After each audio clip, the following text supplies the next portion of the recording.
Once again, welcome everyone to this webinar on master statistics. My name is Saqib and I am going to be your host today. I am basically the lead product manager at GMAT Quiz, and some of you who have been attending my webinar series might already know a bit about me. I love teaching quant, by the way, and I'm hoping that you will enjoy today's session also on statistics. So as usual, before starting off, I would want to know, since people are still coming in, I just wanted to give you an idea of the next webinars that are that we are going to conduct.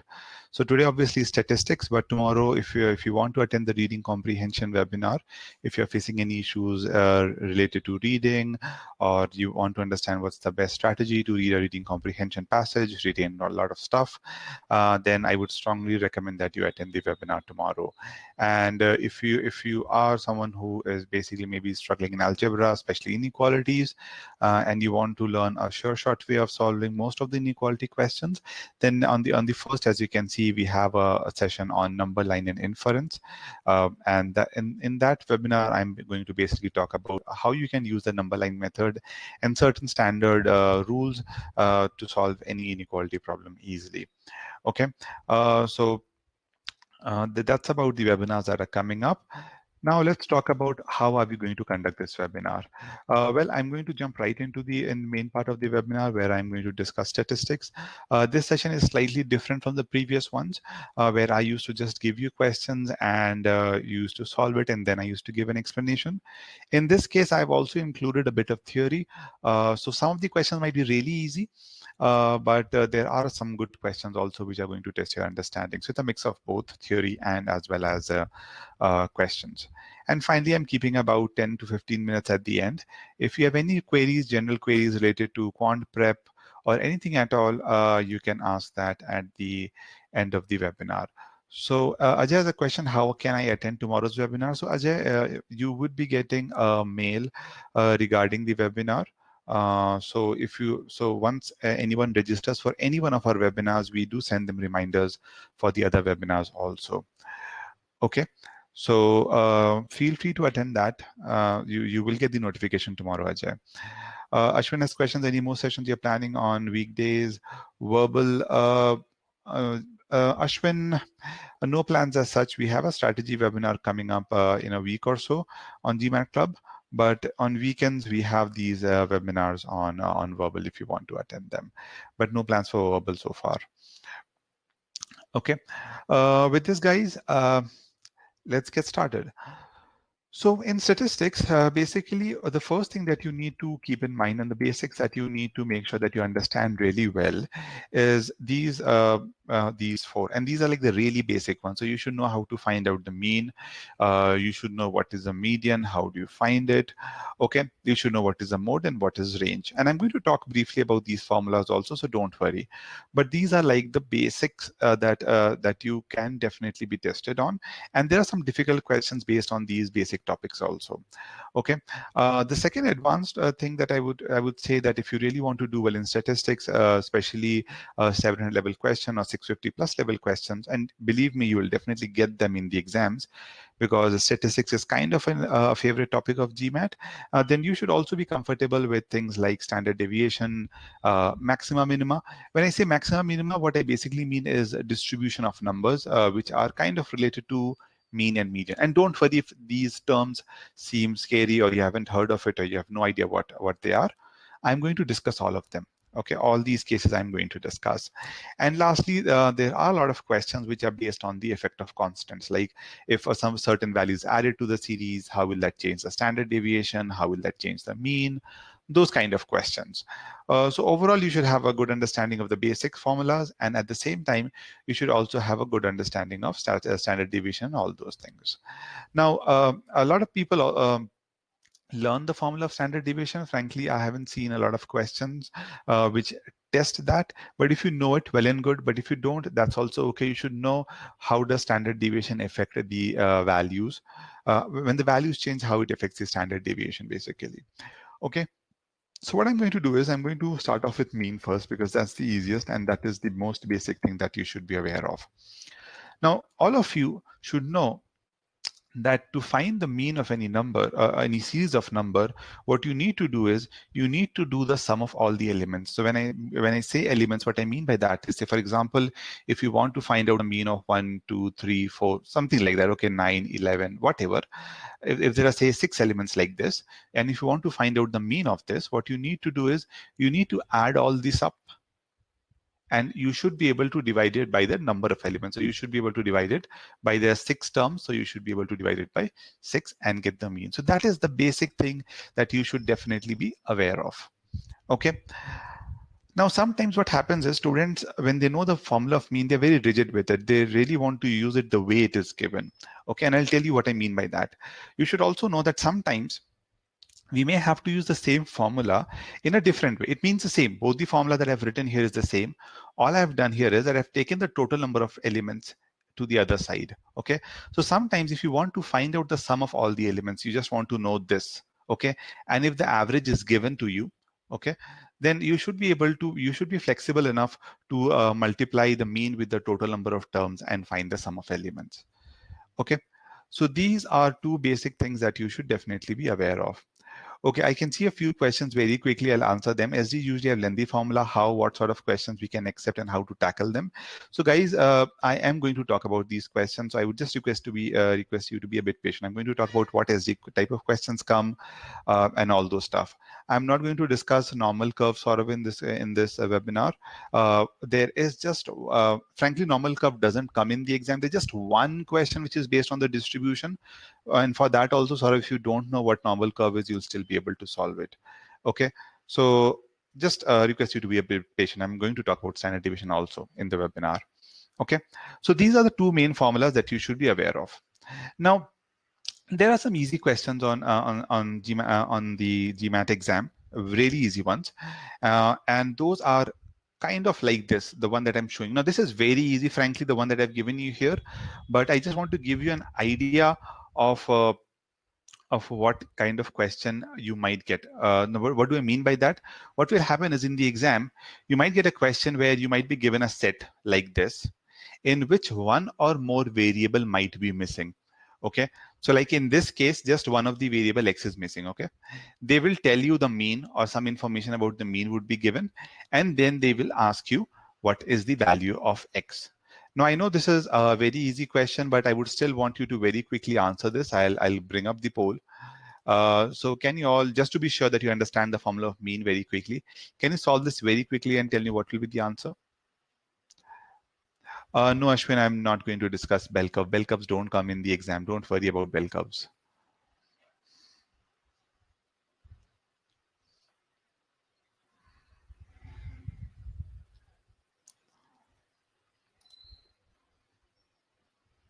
So this should be very easy. I'm just going to give you 1 minute to do this.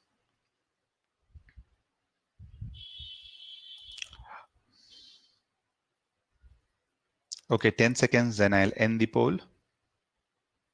So guys, since I'm getting a lot of questions, what will be covered and what will not, I'll be covering all the most important topics of frequently asked questions on the GMAT. Okay, there will be some fringe topics that might be there in statistics, but I am not going to touch upon them because of the time limitation.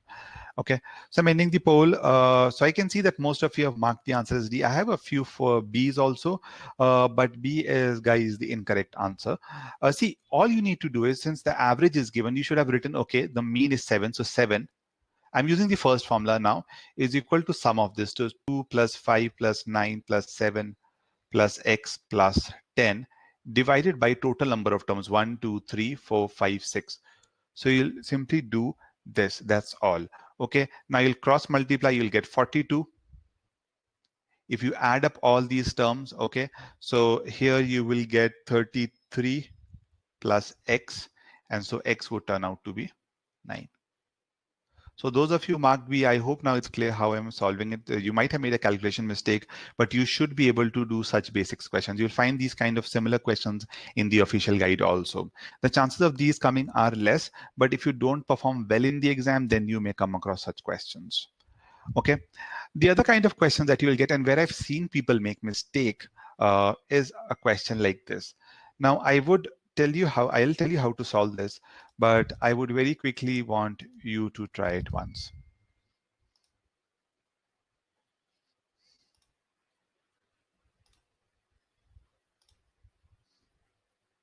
I've added the poll.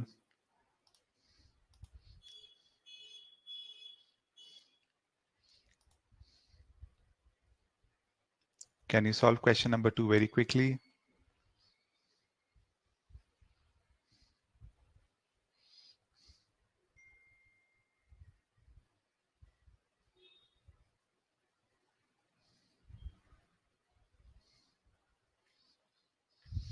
Okay, in this question, I can see that the accuracy is decreasing a bit.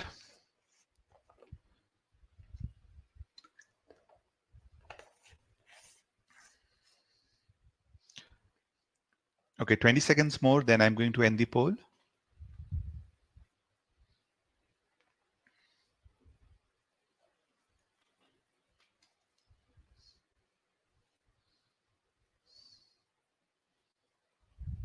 Okay, now the accuracy is improving. Good. Okay, I'm ending the poll now.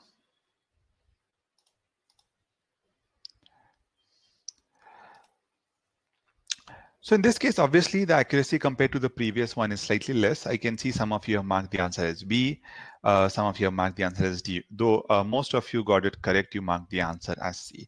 Now, let me tell you the mistake that people make. Now, some of you might think this is trivial, but you might make a similar mistake in the exam.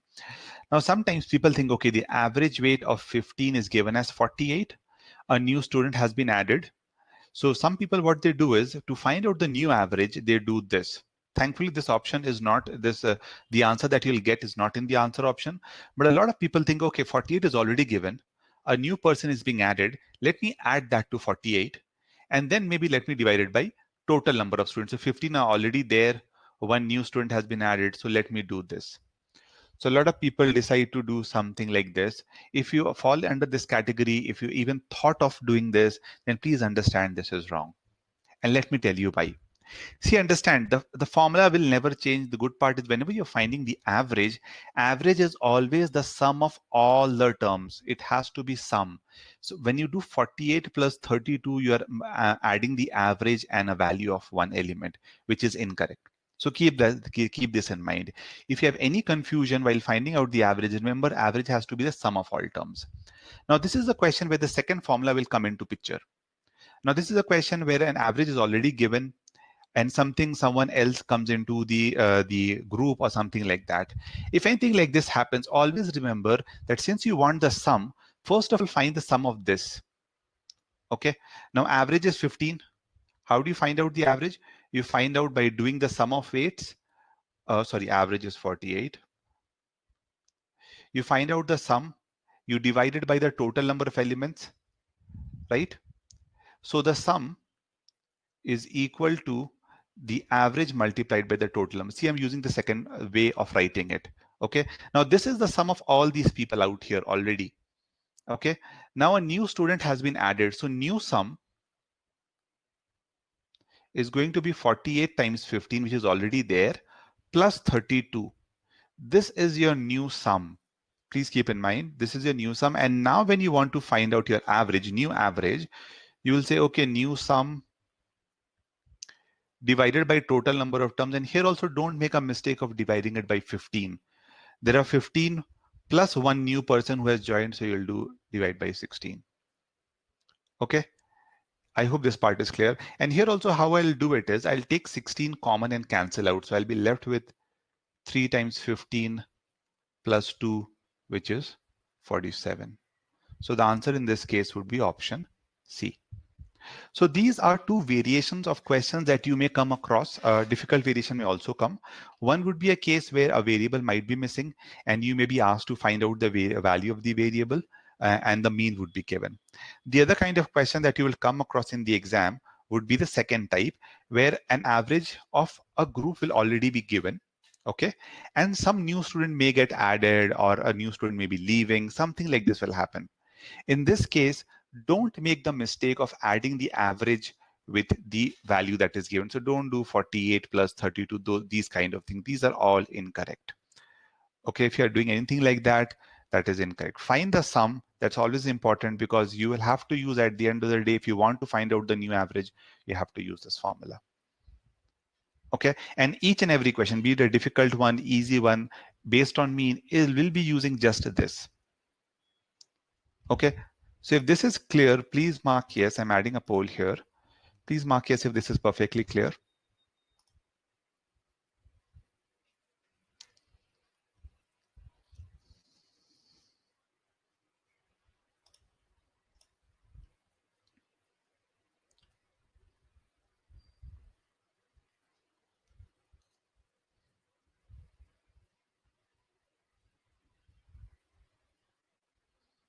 Okay, I can see that it's clear to everyone, so I'm going to end the poll now.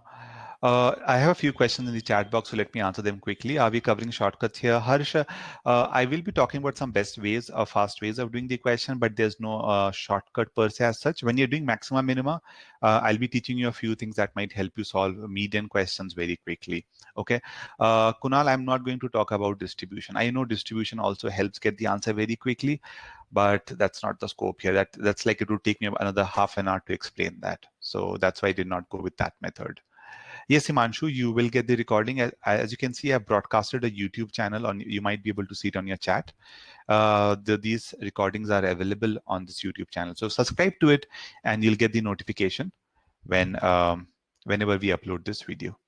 Okay. So guys, if you've understood the concept, I would like you to try this question. This is slightly on the higher side, about 650 level. Okay. So, but it is using just the same, the concept that I've taught you, nothing else. I've added the poll also, so I would request all of you to mark your answer in this poll. And in case you have any questions to whatever I've discussed before, please feel free to ask in the chat box.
Okay, I've started getting responses, but I still have a few, very few responses. So I request all of you to put in your response, and I'm going to give you another 20 seconds, and then I'm going to end the poll. Keep in mind, just one formula is needed. All you need to do is translate it properly. If you're able to translate it properly, this should not be a problem.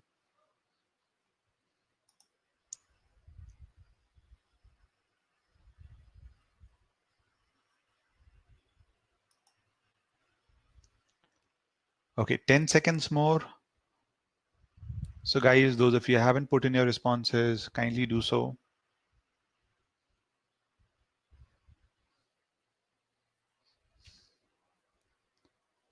Okay, I'm ending the poll now.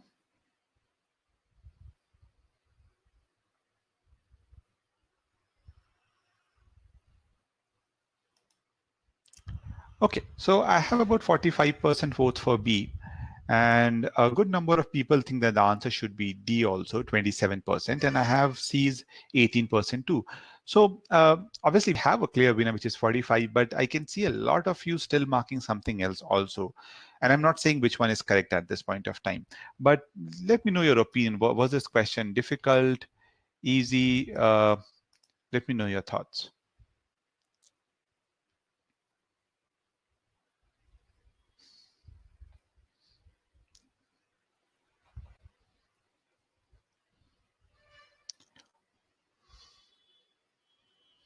Or lengthy? How did you find this question? Was it too difficult to solve, too calculation intensive, or did you have a hard time translating it? Okay, so people are saying moderate. Yogi says easy plus lengthy. 700 plus. Okay.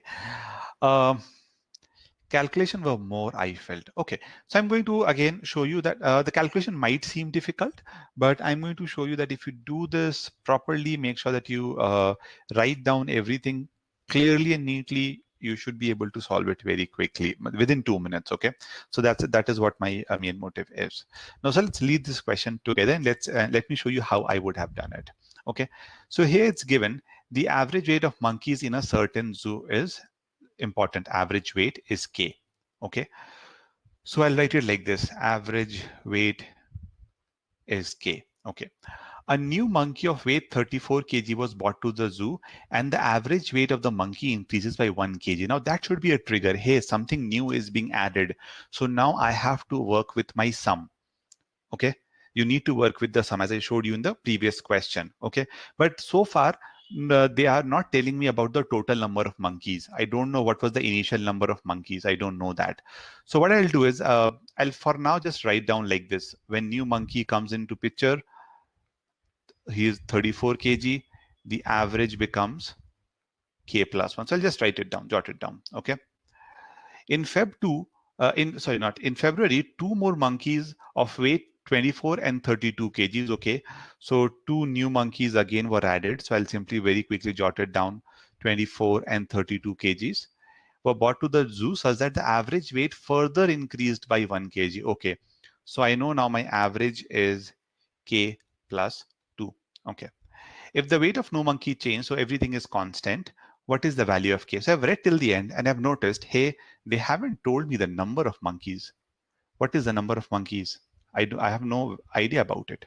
So since you don't have it and you know that you need to use the sum, assume it's something and don't be afraid that, hey, I might not be able to cancel it. What will happen? Don't worry about it. Because the answer will come. You need the number of monkeys to solve the question. So you can say, okay, let me assume that the number of monkeys initially is say n. Okay. So now you can say if the monkey is n, the initial sum. Obviously, in the exam, you don't need to write these words. I'm just writing it for your convenience. Is k times n. So the initial sum is k times n. I hope that is clear. Now, if assume number of monkeys n, if one monkey is added, total number now in this case would be n plus 1 monkeys. Okay. The total sum would be kn plus 34. Okay, so now I can write an equation because I know the average is K plus 1. So I can say total sum divided by total number of people or total number of monkeys is equal to the new average. Now this might seem a complicated equation, but let's work with it once. Kn plus 34 is equal to Kn. I'm bringing this to the other side, okay? So I'm basically doing, I'm writing it directly, but I'm just showing what I'm doing. I'm multiplying this Kn plus K plus N plus 1, okay? I brought this to the other side. Now notice Kn is getting cancelled out and you're getting one equation, K plus N is equal to, oops, really sorry. K plus N is equal to 33. So that's my equation 1. See, no complex calculation, easily I've cancelled out everything and I've got my first equation, okay? Now I'll go to the second part here. Now, two more monkeys have been added. If more monkeys have been added, the total number of monkeys would become n plus 3. It was n plus 1, two more added, n plus 3. What would be the total sum? Well, the total sum, we already have this sum. These two have been added, so it would become kn plus 34, which is already there, plus 24 plus 32. So I hope this part is clear, which would basically give you kn plus 90. Now use the same thing that you have done here. You can say sum is kn plus 90. Total number of people is n plus 3. This is your average. And this has already been given as k plus 2. So notice you'll get kn plus 90 is equal to, again, I'll cross multiply and I'll write nk plus 2n plus 3k plus 6. Kn will again get cancelled out, and see you're getting a nice equation. 2n plus 3k is equal to 84. Now you have two good equations. You need k, so you can cancel out n.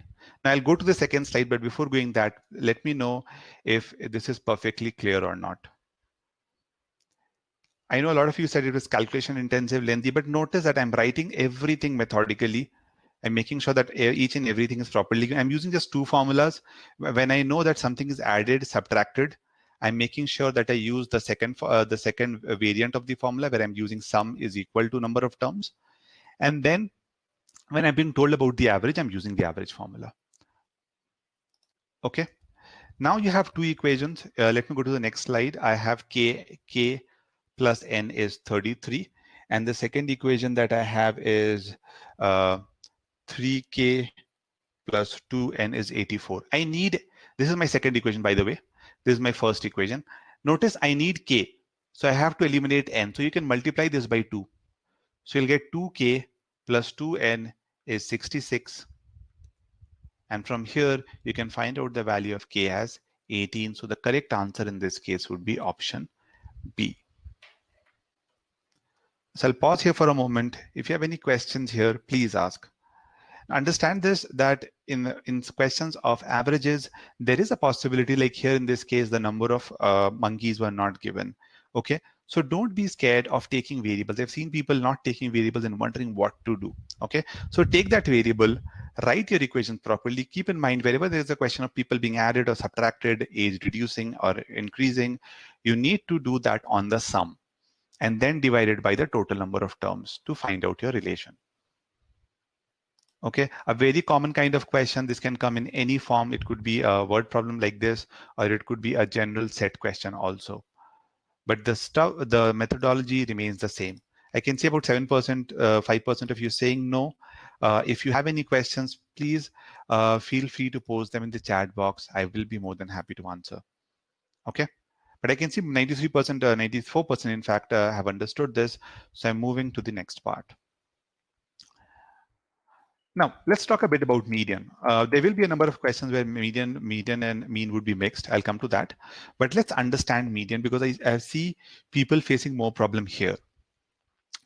Now, you need to understand, to find out the median, a lot of people, what they don't do is they don't arrange the set. So the first step to find out the median is, so whatever number set that is given to you, arrange them in the ascending or descending order. That is the first thing that you should be able to do.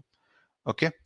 After that, depending on the number of terms that you have, let's say, for example, if you have 5 terms, then the median is basically the n plus 1 by 2th term.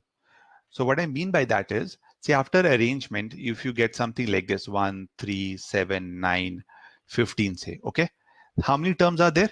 There are total 5 terms, 1, 2, 3, 4, 5. So the median would be 5 plus 1 by 2, which is equal to 6 by 2, which is the third term. So since you have arranged it, you don't have to worry about it. You just go to the third term and you say that, hey, the median is going to be 7. Okay, so first arrange. If you don't arrange it, you might be given in GMAT, if they want to confuse you, they might give you a set like this. If you don't arrange it before solving this question, you will get the wrong answer. Keep this in mind. There's a high chance that you may get the wrong answer. So obviously you need to arrange it. And after that, if it's odd number, you do n plus 1 by 2. But there could be even number of terms also, guys. You could have, say, for example, another term here. Let me take another term. Let's say 20, 20. So there are 6 terms now. Now, if you are in a situation where the number of terms that are given is, say, even, okay, then what you do is you take 2 terms. You take the average of 2 terms, n by 2th and n by 2 plus 1th term. Now, this might seem, the formula might seem difficult, so let me just talk about it in terms of an example. There are 6 terms. So you simply find out what is the 6 by 2th term, and you simply find out the next term. So 6 by 2th is the third term. And basically, you don't even need to find it. You can simply say you need the third, and this is the next consecutive term, as you can see, n by 2 plus 1. So basically, you're looking for the third and the fourth term. So the third and fourth term is these two. You take that and you find the average of that. So 9 plus 7 by 2, you'll say that the median of this set 1, 3, 7, 9, 15, 20 is 8. So I hope this is perfectly clear. If you have any doubts, please ask.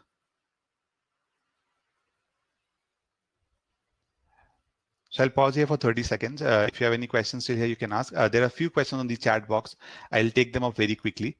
So someone is asking me, what do we do? Ashwin is basically asking me, how can we approach these lengthy questions if we are running out of time? See, Ashwin, I was explaining it to you, so maybe it seemed that I might be taking more than 2 minutes. But frankly, if the concept is clear, you can solve the previous question easily in 2 minutes. So I would say you need to practice such questions more so that you don't have a problem. Now, if you're asking, can I solve this question in 30 seconds? I kind of doubt it, because you will take 30 seconds to read it. So if you have 1.5 minute kind of a time, 90 seconds, 100 seconds is decently enough to solve such questions. Okay. Jeet is asking, what is the approximate level of this question? The previous question was a 650 level question. These formula work all the time. Okay, every time these formula will work. These are standard formulas; they never change. You just need to know how to apply them properly. So in the mean case, you should know that you need to use those two formulas. Okay, in median, so if there are 11 numbers in a set, yes, you can use that. So if there are 11 numbers, that means you have odd number of terms, right? If you have odd number of terms, you simply do 11 plus 1 by 2. You'll say your sixth term is your median. Okay, whatever that sixth term is, you go there and you find it.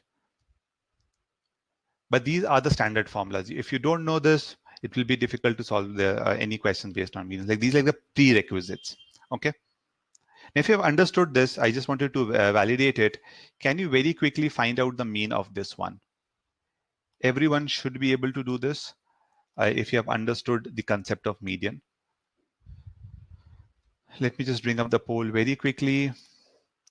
Here's the poll, guys.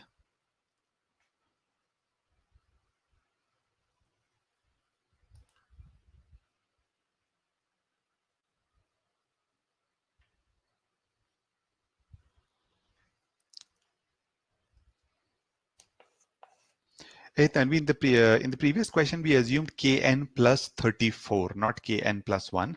K times n is the total sum of the weight of the monkeys. And if one more gets added, say whose weight is say 34, then we write it as kn plus 34, which gives me the total weight of the monkeys. Okay, I hope that answers your query.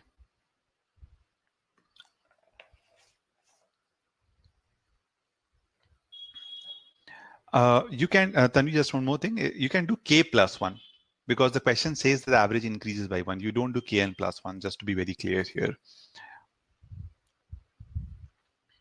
Guys, I can see people making mistake in this question. This is an easy one. Everyone should be able to get this one correct. Okay, I'm ending the poll. Okay, surprisingly, I have a few people who have marked A, B, D, and E in this case. And so if you fall in that category, please understand the explanation very carefully again. Okay, notice how many terms do I have? 1, 2, 3, 4, 5, 6, 7. Okay, so the first thing that you can do is you can say, hey, odd number of terms. Okay, so if I have odd number of terms, 7. So I'm looking for 7 plus 1, which is the fourth term. So you're looking for the fourth term. Okay, but before that, you should perform your step 1. Okay, what is step 1? You are going to arrange it properly. Notice 5 is sneaking around here like this. So you need to write it like this: 2, then 5, then 7, then 9, then 10, then 11, then 13. Okay, now you're looking for the fourth term, first, second, third, fourth. This is your fourth term, so you'll say your median is 9. I hope this part is perfectly clear, guys. Those, especially those of you marked something else. Okay.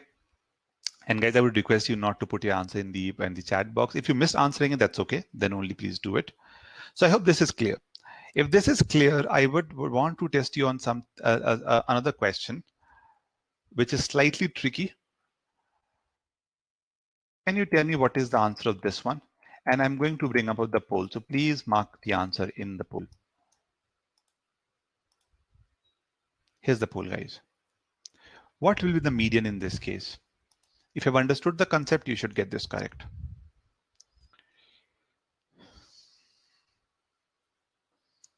And there's in fact a very interesting concept related to this, which I'm going to talk about.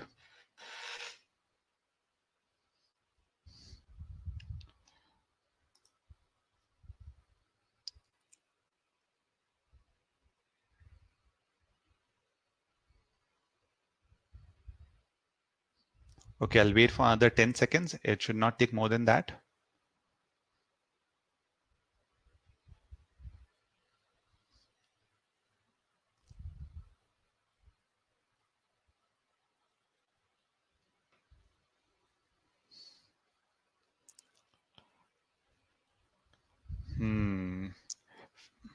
I'm going to end the poll now. So those of you who haven't marked your answer, please do so.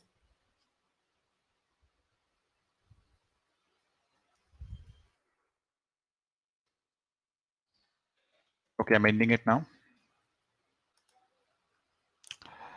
Okay, a good thing is that a big chunk of you marked the answer as C. I have a few E's, 20% in fact, who think the answer should be E. Now, this is the kind of question, a typical 600 level GMAT question that you may come across in the exam, which I really want to talk about. So what I'm going to do is I'm going to the next slide by copying this very quickly, okay? 18x, I think there was a 88 and the 9. Let me very quickly check it. 8819, okay. 8819. So when you don't know anything about the variable, just don't worry about it. First of all, write down the rest of the stuff. Write down all the other numbers, okay? Arrange them, okay? There's an x which needs to be put somewhere. We'll think about it. How many terms do I have? 1, 2, 3, 4, 5, 6, 7. So I have 7 terms. So once again, 7 plus 1 by 2. I would say I'm looking for the fourth term. Now think about the possible positioning of x. Where can x be placed? Okay, one possibility is that x is placed somewhere here, okay, like this.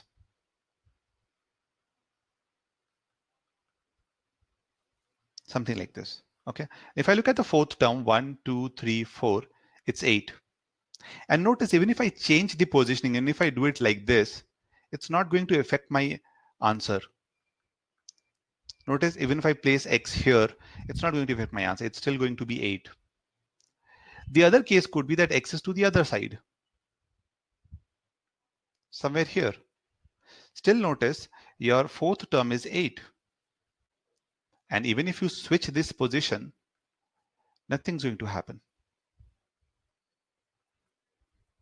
So your median is still going to be 8. So I hope this part is definitely clear, guys, why the answer cannot be CBD.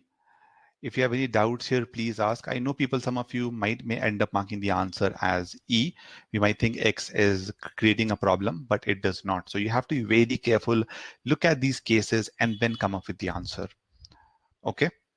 One more very important thing which I would want to talk about here is that, and I want to take a simple example to help you explain this. Let me take 5 terms, okay? Now in this case, as you can see, the median is, and let me just vary this a bit so that they're all different. I'll talk about same cases also. Now notice in this case, the median is 8. And an important thing you need to understand is that even if you change any of the terms here, change it, okay? Not replace it with something else. As long as that value is greater than or equal to the median, it's not going to affect the median. What I mean by that is if instead of 13, I replace this with a 50 also, my median is not going to change. Now you may ask, hey, why is this a very important thing? This is important because of two reasons. Number one, you might get a question in the exam where they might change something and they might ask you, hey, does it affect the median? If they ask you a question like that, you should be aware of the fact when the median gets affected. So if I'm replacing 13 with 50, it does not affect the median, but it affects the mean. Keep this in mind. The mean gets affected. Why is the mean get affected? Because mean is basically the sum of elements divided by total elements.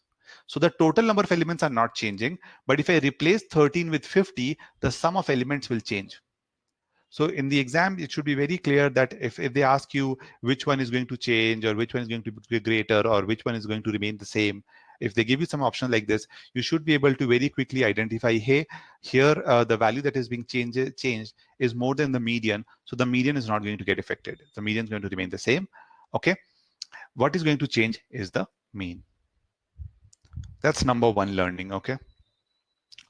Number two learning that you need to keep in mind is that it's quite possible that you might have, since you're arranging them in ascending or descending order, it is very interesting to note something else also, and that's an inference that you should keep in mind, that whatever value that is below the median, if you notice, these values are less than or equal to the median. And whatever values that are above the median, that are more than or equal to the median. If you're finding this trivial, you'll find this playing a very big role in questions of maxima minima, where you have to distribute. You will find this very, very useful. You'll see a lot of official questions which are based on just this basic funda, which a lot of people don't know, is that if there are any terms which are below the median, they'll either be equal to, they can be equal to, that's not a problem, or they will be less. If there are any values which are above it, they can be equal to or they can be greater. So is this two learning very clear or not? Let me just reset the poll and ask this question. If this is clear, please mark yes.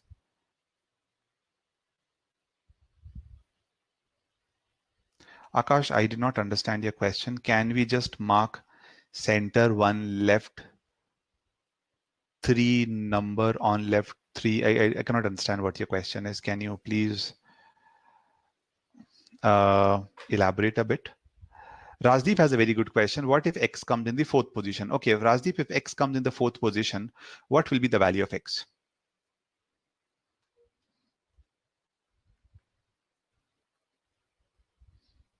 You should be able to answer it if you have understood it. If it comes at the fourth place, what will be the value of x?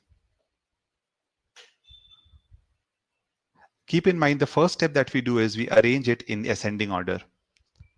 So what will be the value of x if it comes in the fourth place? Anyone can answer it. No, it's not only Rajdeep. Anyone can answer this. Yes, Ashwin, you're right. It has to be 8 only. Okay, because I understand x cannot take any other value. The first step, as I told you, you're arranging it. So if you're placing x between two 8s, the way I've placed it here, this also has to be 8 because you have arranged it. So this cannot be less than 8 or more than 8. It has to be 8 only. So the median will still remain 8.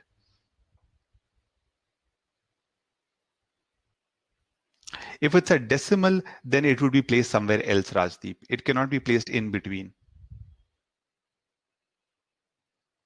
Are you getting my point, Rajdeep? You cannot have a decimal in between two 8s. I hope this is clear. No, Inna, there's no, don't make those inferences when like these, that if 8 is the mode, then the median will be 8. No, it might not be, the mode might not be the median also. Okay, so we'll not make that inference. I hope that's clear. So guys, these two learnings are quite important. In fact, the first one, as you said, Rajdeep's question was nice. In fact, it is a learning also. And the two learnings that I gave you here is that if you're changing the extremes values here, replacing it, if it's greater than the median, the median does not change. And this learning, the second one, most of the questions that you will get now would be based on these only. Okay. Now, there's one last learning in median which I would like to give you. This is also for a typical GMAT question, which comes in a tabular form. Now, you'll notice that if you notice the series, I think there are 19 terms here.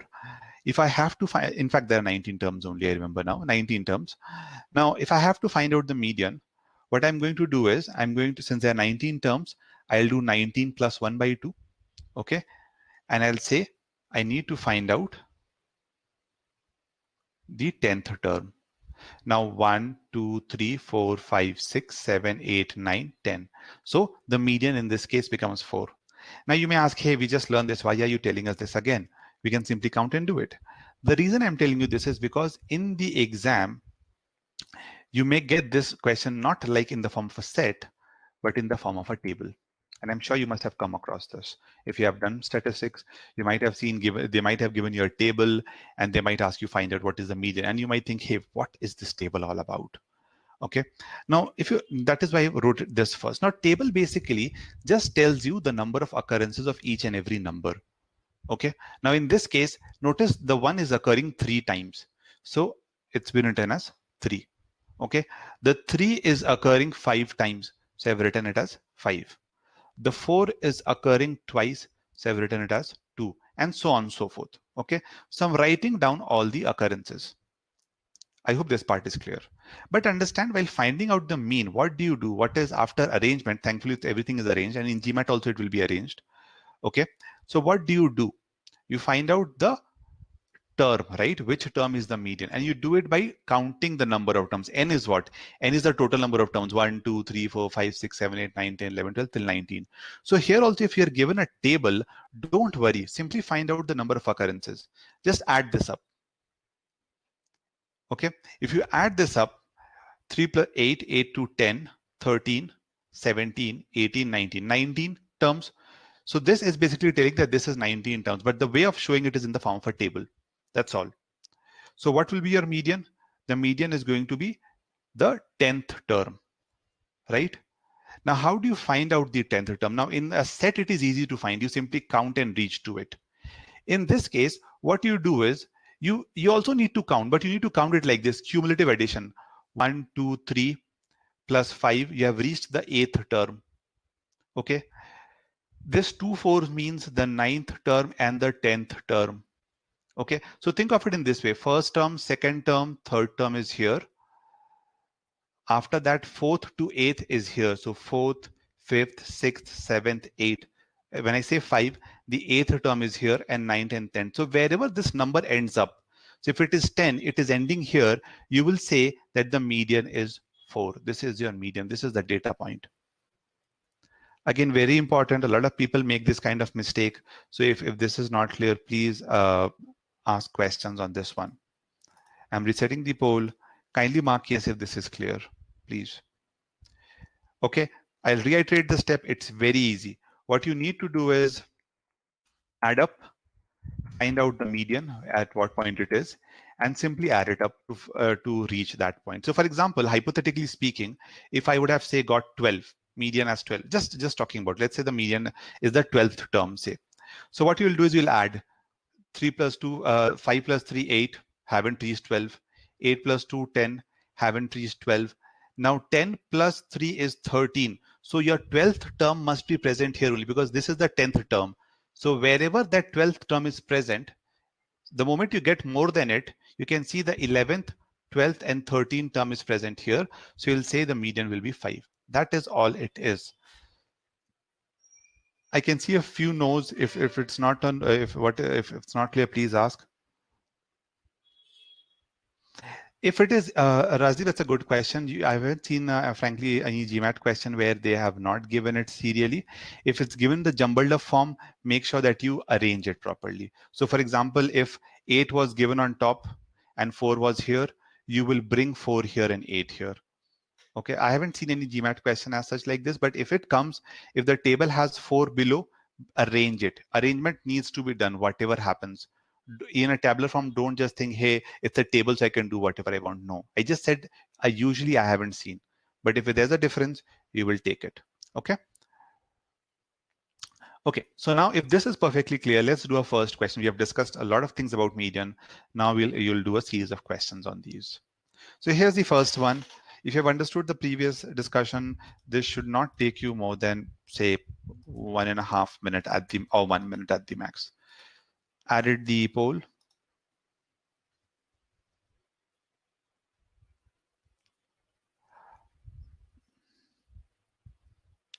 Rajdeep, the arrangement can be done in either ascending or descending, doesn't matter. The answer will remain the same. Okay, so don't worry about it.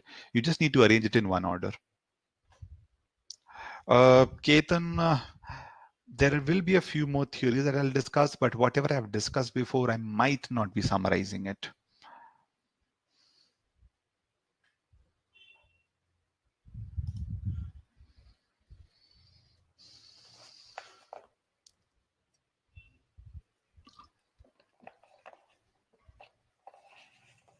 But I have a lot of other, there are other theories also, Ketan, that I'll discuss. So you can go through them.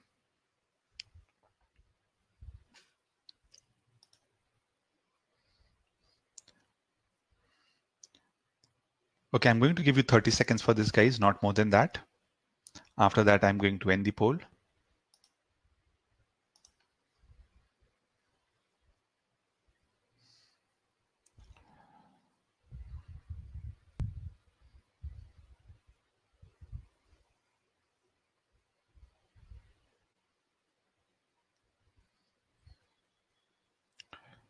Ten seconds.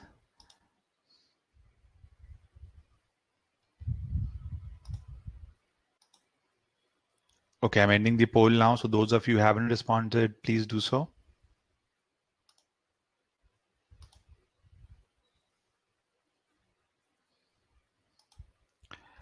Okay, so I'm happy that most of you got it correct. 85% of you got the correct answer, but I am a little disappointed why a few of you ended up marking the answer as B or E. So let's discuss it very quickly. See, notice this question is telling us about the net wealth and the number of millionaires in that particular net wealth. So when I say the wealth is 50 millions and there are 200 people, what they're trying to say is, I'm just trying to try to making you visualize it. It's like that, 50, 50, 50, 50, 200 times. Then if there are 60 people with 100 million net worth, so you'll write 100 60 times. And this is how you write it, okay? If you want to find out the total number of terms, what you'll do is you'll simply add this up.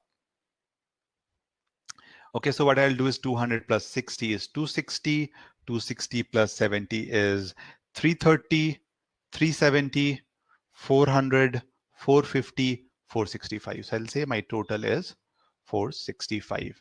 Now, what is the term? Is it even or odd? This term is odd. So which term will I be looking for? I'll say I'll be looking for 465 plus 1 by 2th term. So which I'm looking for 466 by 2th term. So I'm looking for the 233rd term. Okay. Now, where is that? How do I find 230? What did I tell you? You keep on adding and see in which row will the 233rd term lie. So if I say 200, that means there are 200 terms.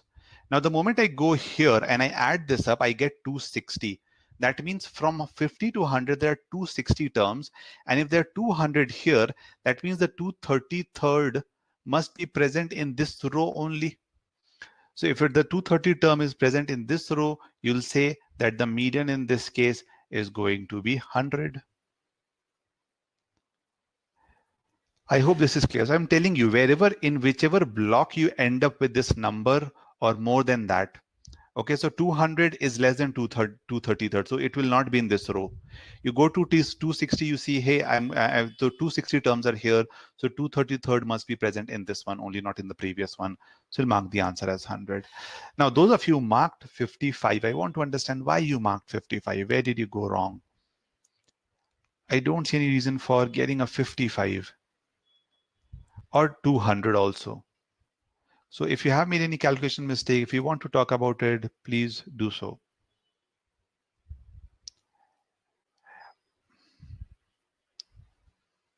Okay, so I'll take up questions one by one. Can we consider the median as the 50th percentile? If there are, how would you find? So obviously, when you're saying the median, we're looking at the middle term only, Ketan. That would be the middle term, 50th term only. If there are 100 terms, basically, if you're looking from that point of view. Now, what do we need to arrange? Do we need to arrange the number of terms or the value? We arrange the values, right? In this case, what are the values? Look, let's go back to the previous one. We arrange this values 1, 3, 4, 5. We need to arrange this. We don't arrange the occurrences. We don't care in what form the occurrences is. So I'm saying 1 is occurring 3 times, but 1 is arranged already. Okay.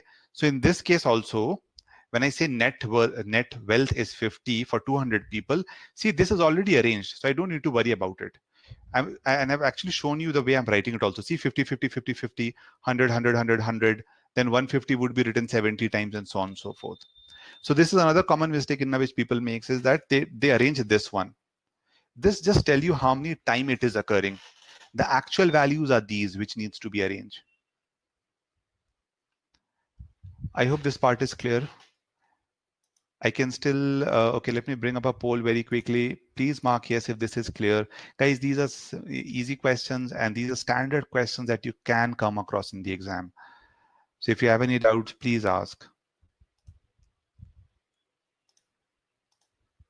Okay, I can see it's clear to all of you. All of you are saying yes. So let me move on to the next one.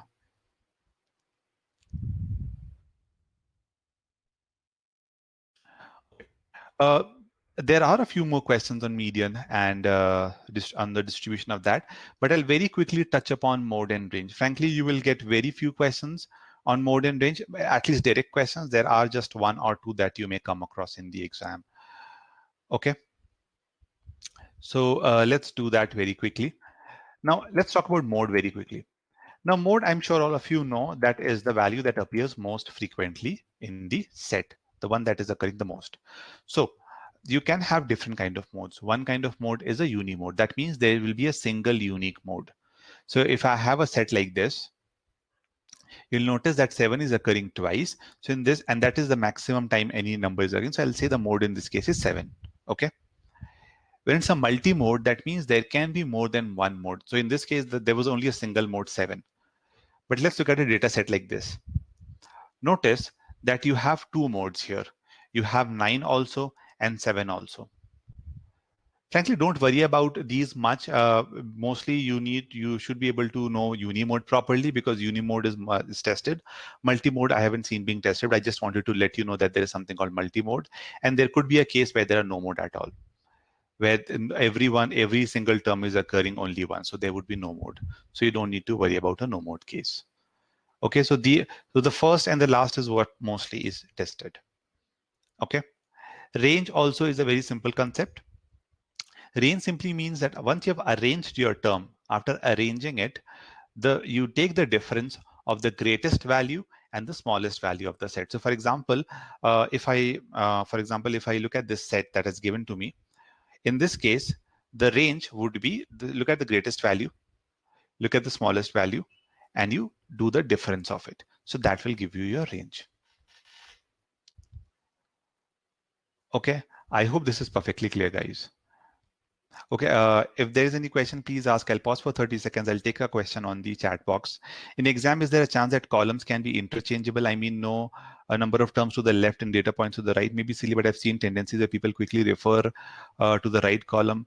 Ashwin, I frankly will not be able to answer this because I don't know. It can happen. It's definitely possible. Okay.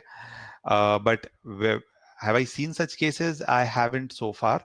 But you should, whenever you see a table of a median, you should be able to understand which one refers to the occurrence and which one refers to the actual value. And most of the times, this thing like number of gives you an idea that they're talking about the number of occurrence.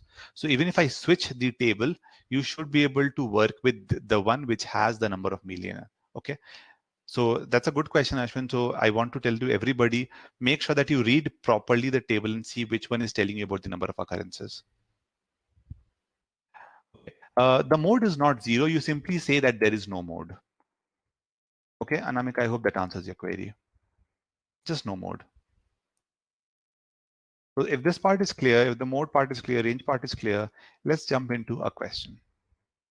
And this is kind of an official question, a very interesting one, which I wanted to talk about. Razib doesn't, nothing happens as such. It just has two modes. So you should be able to understand, look at a data and be able to infer that it has two modes. Okay. So here's the poll, guys.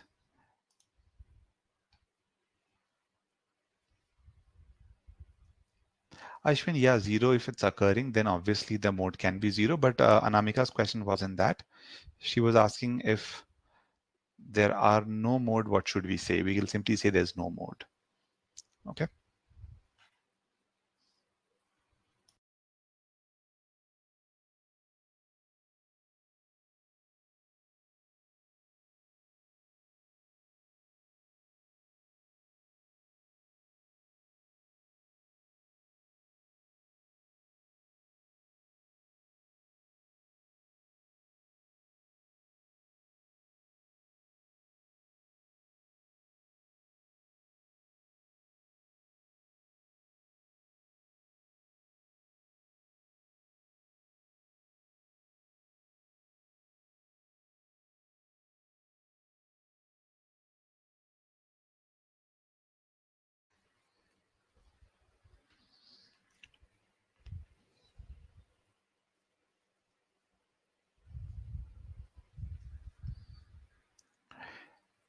Another 30 seconds, guys, then I'll end the poll.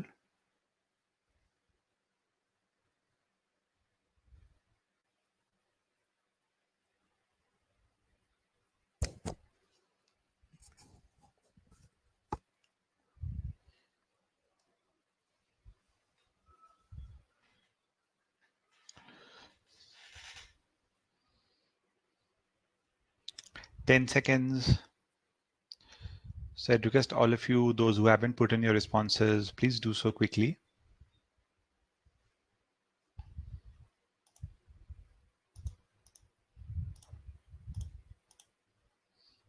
Okay, I'm ending the poll now.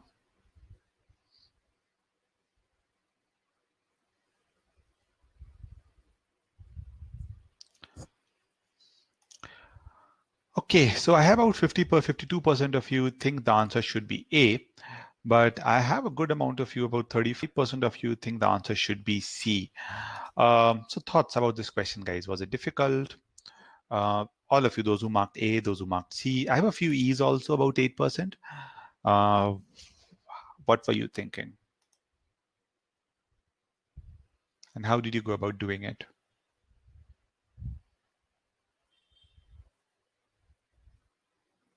Was it difficult, easy?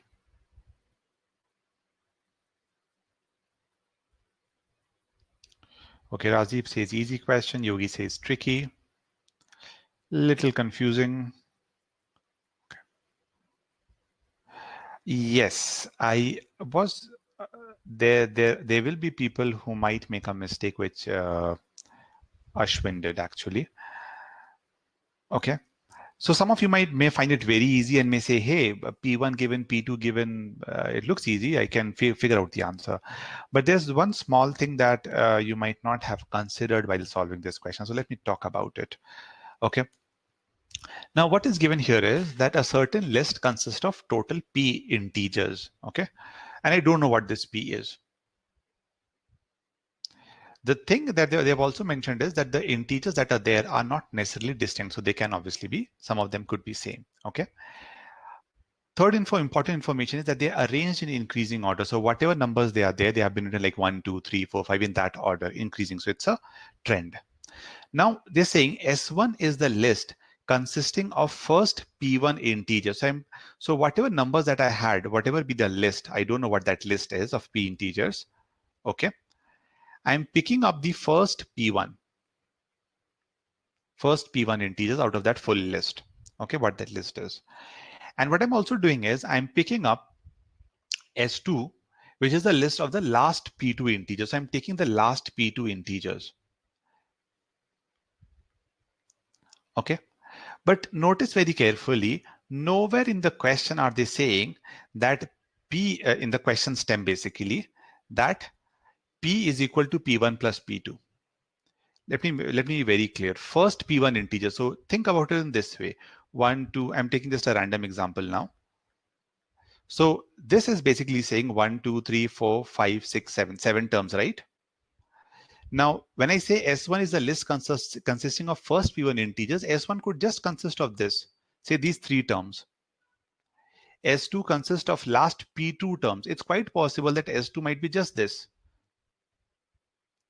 Nobody, no one, nowhere in the question is it being said that P is equal to P1 plus P2. So I hope this part is clear. Those of you who assumed this, you were wrong. Now, those of you who assumed this and solved the question, would you like to change your answer? I'll give you 30 seconds to think about it.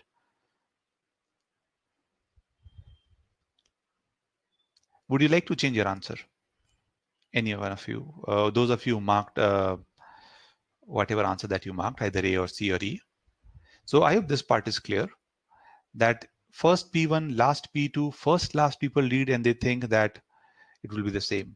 Okay, and Jeet says no, Yogi says no, Nilab and Anamika say yes, Ashwin say yes. Both, Rajiv says both statements are sufficient. Okay. Okay. So guys, I was just messing with you. The answer will not change, frankly speaking, even if there are some terms in between also. Okay, I was just trying to test you out whether you would change your answer or not. Ideally, you should not change. So I know what Rajdeep, I think Rajdeep and Ashwin, you may have marked the answer as A. I'm just taking a wild guess, but I think if you marked A, A was the correct answer. And let's talk about it once. I need to find out, is the mode for this list S or 9 or not? That is what is my question is. Now see, they're telling me 9 is the mode of S1 and 9 is the mode of S2 also. Okay.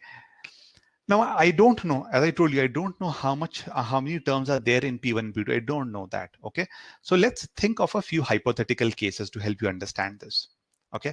Let's say there are 6 terms. Okay. And I'm just taking random numbers here, guys. Okay. Just to make you understand. All terms arranged in ascending order. This could be my S1.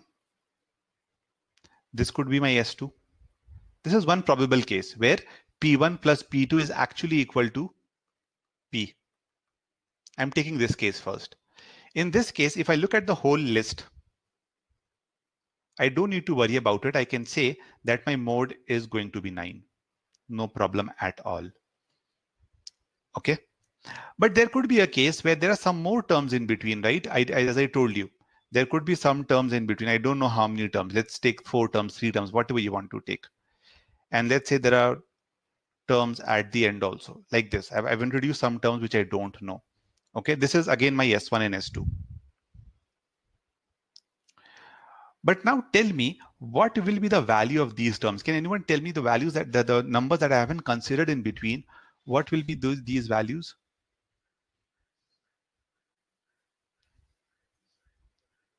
Can anyone tell me what will be these values? Very good, Chipsy. It has to be 9. Very good. See, understand, you're missing one small point. I tried to just trick you here, nothing else. You forgot about an important thing, which is increasing order. So if it is in increasing order, and I have a 9 here also and 9 here also, both of them have 9, I cannot have something else in between. I cannot have an 8 here. Not possible, because these are in increasing order.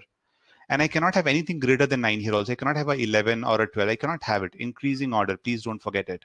So obviously, these values have to be 9 only. No other option. So in effect, even if there are some terms in between, they are going to actually increase the number of 9s. So overall set will definitely have the mode as 9 only. Okay, so it does not matter whether P1 is equal to P2 or not. This is just to divert you, those of you are thinking in this way, and say if you miss the part that they are in increasing order, you may end up marking the answer as C. So there was a C trap, and for some people who did not think carefully might end up marking these two, but mostly it was a C trap. So those of you do not think about the increasing order, you will end up marking as C. Those who marked A, I know some of you did not think about it. You were lucky, which is good, but this is how you need to solve the question. Ashwin, the question clearly states they are arranged in increasing order. For mode, it is not mandatory. Okay, so in general, it is not mandatory for in case of a mode to arrange it. But if the question says it's in increasing order, you have to arrange it. Okay, so I hope this is clear why the answer in this case will not be C or E. The answer in this case will be option A. Please let me know if this is clear. Let me bring up a poll very quickly. And by the way, you will find such a question in the official guide also, almost similar to this. I've hardly changed much in it because this is a very good question according to me. So I hope you understand that the concept is very easy. Mode is like a very easy concept, right? But this is how they're going to test you mostly. They know that you will forget the word distinct. They know that you will forget the word increasing. These small things are which GMAT plays with to make you fall for the trap, nothing else. I can see about 10% of you are saying no. So please, guys, ask questions, please. I am willing to now willing to answer questions.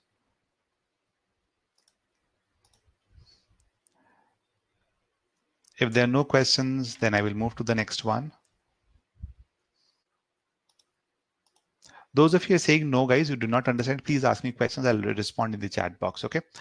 But 90% of you say that's clear, so let's move to the next one. Here's the next question, guys.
Okay, another 30 seconds, guys, then I'll end the poll.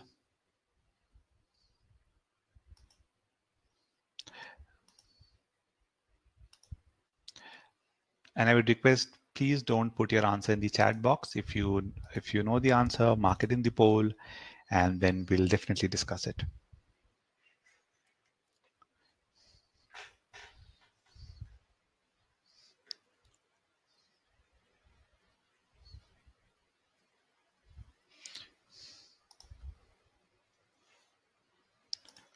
Okay, I'm ending the poll now.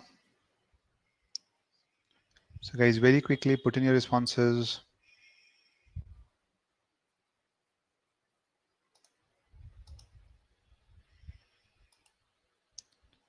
Okay.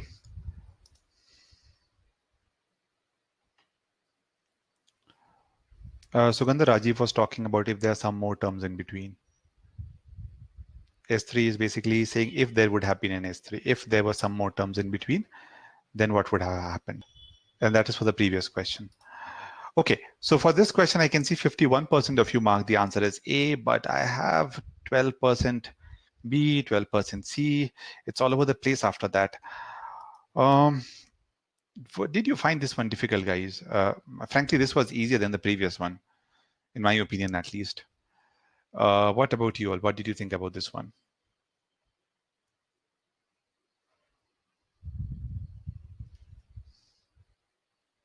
Was this too difficult? Easy?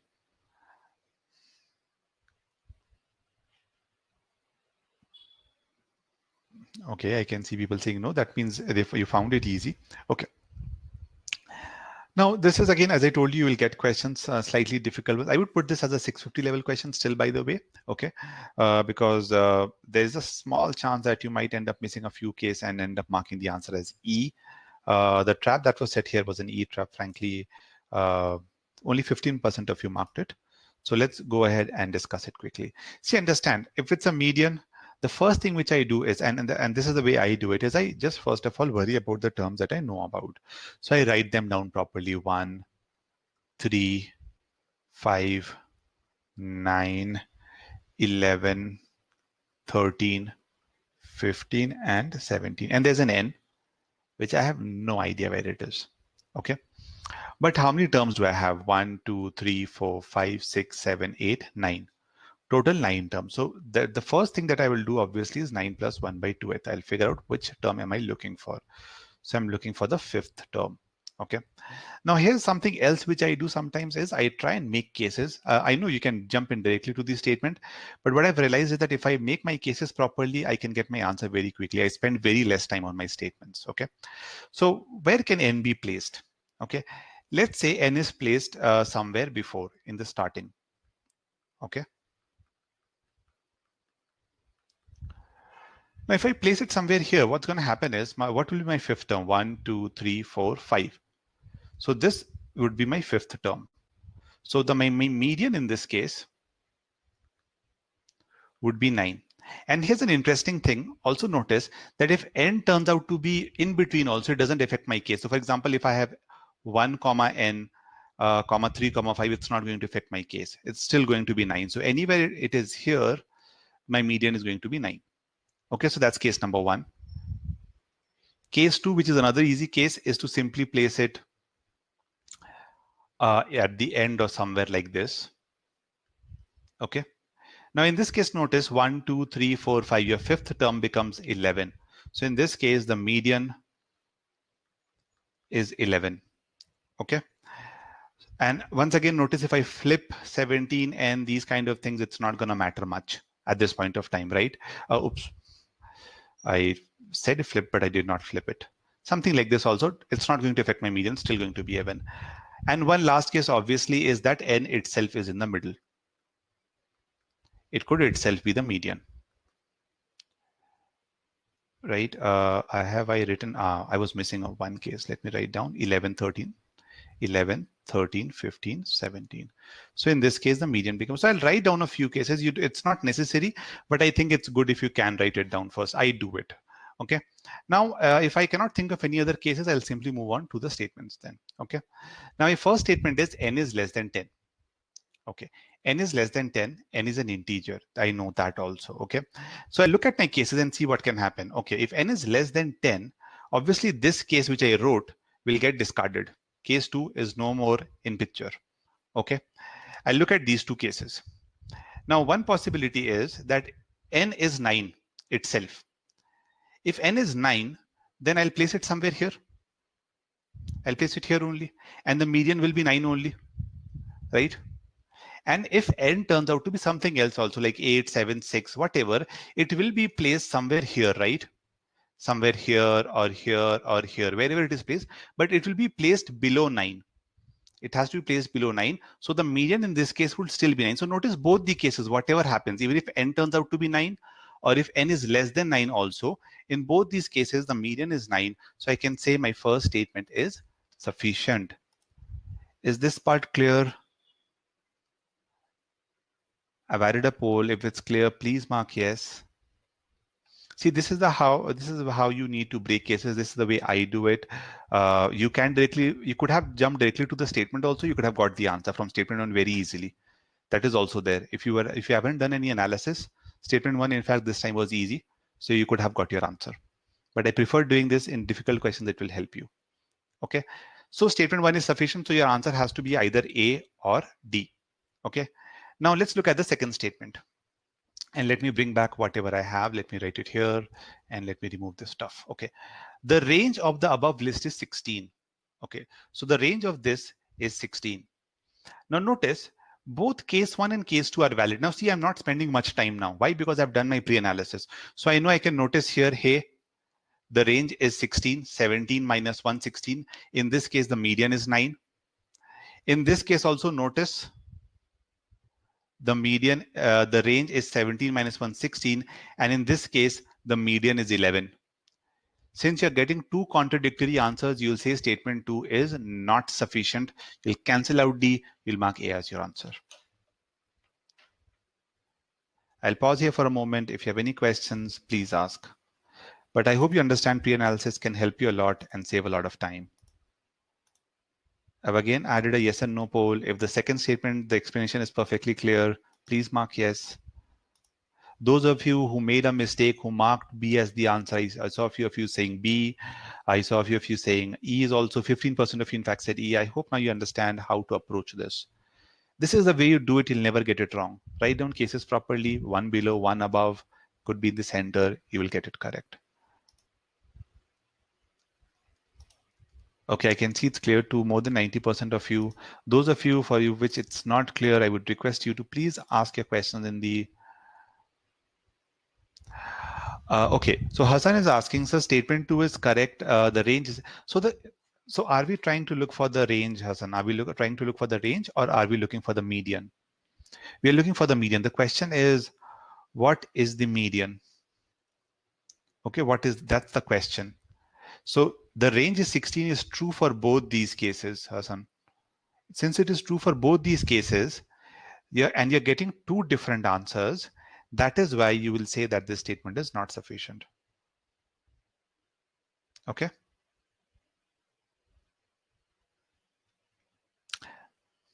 Sandy, I would, can I go that at the end if you want me to? Because that's way back, I think at question number 2. So if it's okay, I would like to go it at the end if we have time. So it does not matter, as I told you, if n is 0, it doesn't matter. This is n0 falls under this case.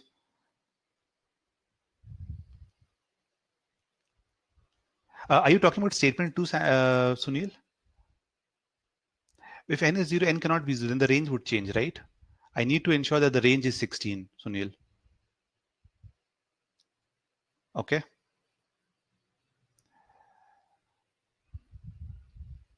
Rajdeep, it's not a yes no question, it's an absolute what is the value. It's a what is the value of x kind of question. Rajdeep, we need to find out what is the value. Okay.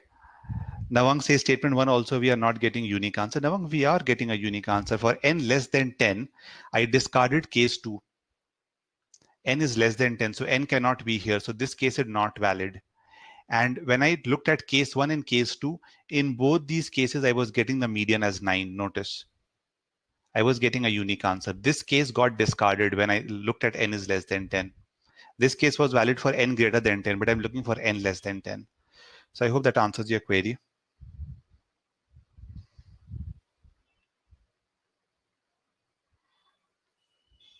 Sunil, you have to tell me which statement are you talking about, 1 or 2? Statement 1 or statement 2?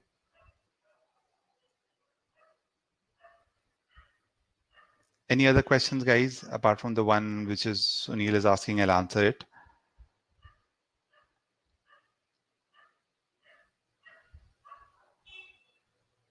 Navang, I talked about median. Median is the middlemost term. If you have joint late, then you may not be able to understand how are you getting 9. I've told you 9 is basically the 5th term in the sequence. I'm looking for the 5th term. The 5th term is 1, 2, 3, 4, 5, 9 here, 1, 2, 3, 4, 5, 9th term here.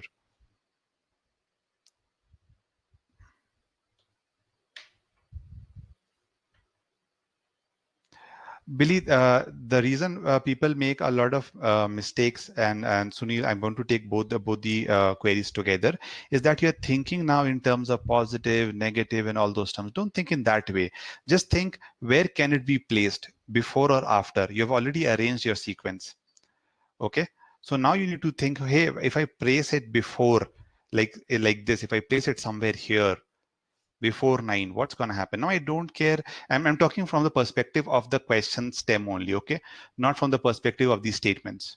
So when I'm writing my cases, yes, you're right, n could be -3 also. I don't have a problem. Are you understanding my point? When from the question stem, not the statement, please, I'm reiterating it. It could be possible, but I'm not going to worry about it, because if I start worrying about all these things, I'll never be able to solve the question. So my only thought process would be n is somewhere below. What value it is, I don't care, because my median is 9, and it is, and -3 or -50, I don't care, because it is less than 9, so my median would be 9. So I hope that answers your query, Billy. So don't get into, don't try and think in those ways. Try and think it should be below. That is my main priority. Now, how much below? That is totally okay. It could be negative also. Okay, so I can see it's clear to most of you guys. So I'm moving on to the next question, which is the 5th one, which is the maximum minimum question which I was talking about. So I'll give you 2 minutes to solve this question. 2.5 minutes, in fact, because it's slightly tricky. And I've added the poll.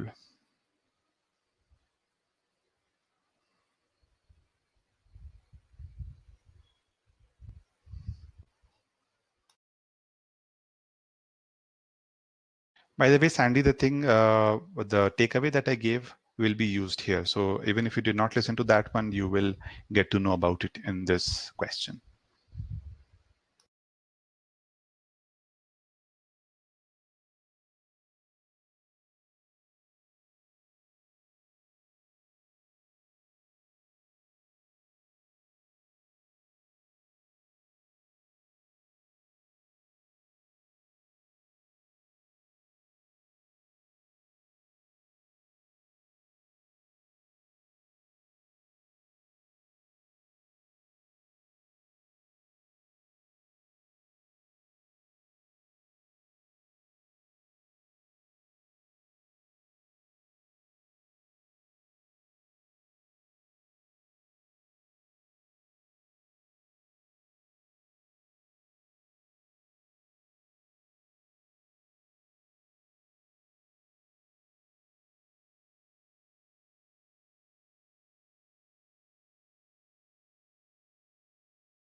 Yes, Rajdeep, it's a mix of both.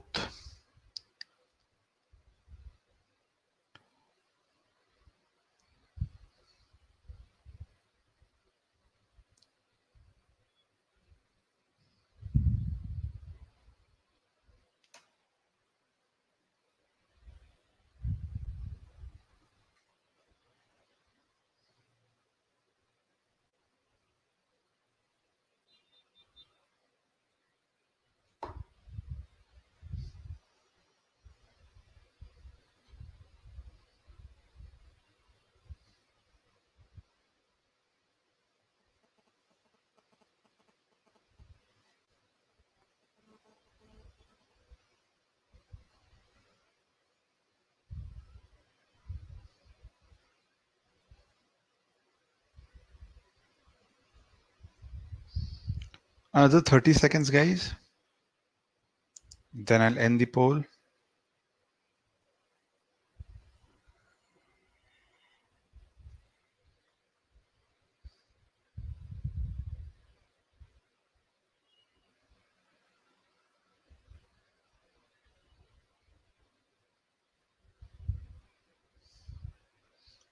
This is a very important question, by the way. You'll find a lot of official questions of these, similar official questions also in the official guide.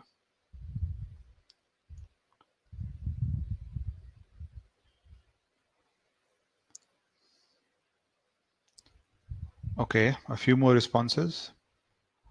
So I'll wait for another 30 seconds.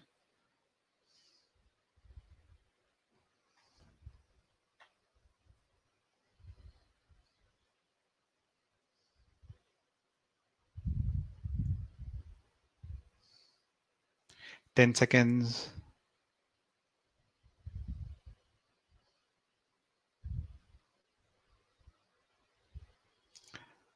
Okay, I'm going to end the poll now.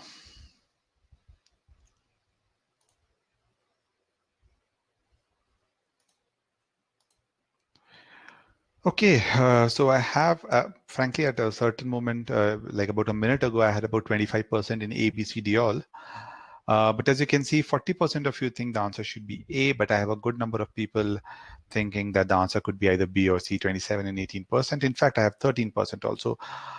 How were you approaching this question, guys? What were you doing? Just give me a high-level idea. What were you trying to do? Some pieces of the information, I'm sure, were easy to understand, right? The median, the smallest term, the largest term. I don't think there should have been a problem there.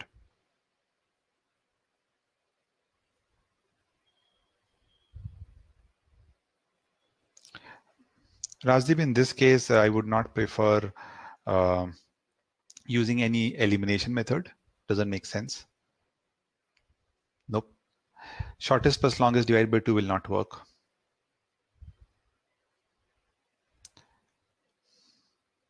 Hit and trial from option, find out max number and min number. Okay, now I'm going to talk about an interesting concept here, guys. Okay. Now, so I'm writing down certain stuff which I'm sure all of you were able to understand. There are 14, the total length is 495. I'm trying to break it in maximum possible number of pieces. I have to maximize the number of pieces. All are integers. Median length is 60. So I'll put 60 in the middle somewhere, right? Like this. Okay, let me use my space more properly. Okay, the longest piece is 13 times the shortest piece. So there is some shortest piece. If I have the median as 60, I'm assuming now I'm placing everything in a proper way. Okay, when I say proper way, I mean ascending or descending. And I'm saying if this is x, this is 13x. Okay. And I don't know the number of terms here. Okay, by the way, just let me put a dot here. I don't know how many terms are there. So I'll just put some dots. Now the longest has been given as 195. So they're telling me 13x is 195. So that's good. This will help me find out my smallest term. So I know this is 15. I know this is 195. So I'll plug both these values here. Okay. The last information that that is there in the question stem is the stick is cut out into odd number of pieces. So the number of pieces that I have is odd number. Like for example, 3 sticks, or obviously there won't be 3, but more than 3 sticks. But whatever number of sticks are there, the number of sticks is odd. So I'll write it down somewhere. Number of sticks is odd. Now, what is the significance of odd number of sticks? Let me talk about it a bit. Now, if they have odd number of sticks, you need to understand that the number of terms before the median and the number of terms after the median are equal. Notice.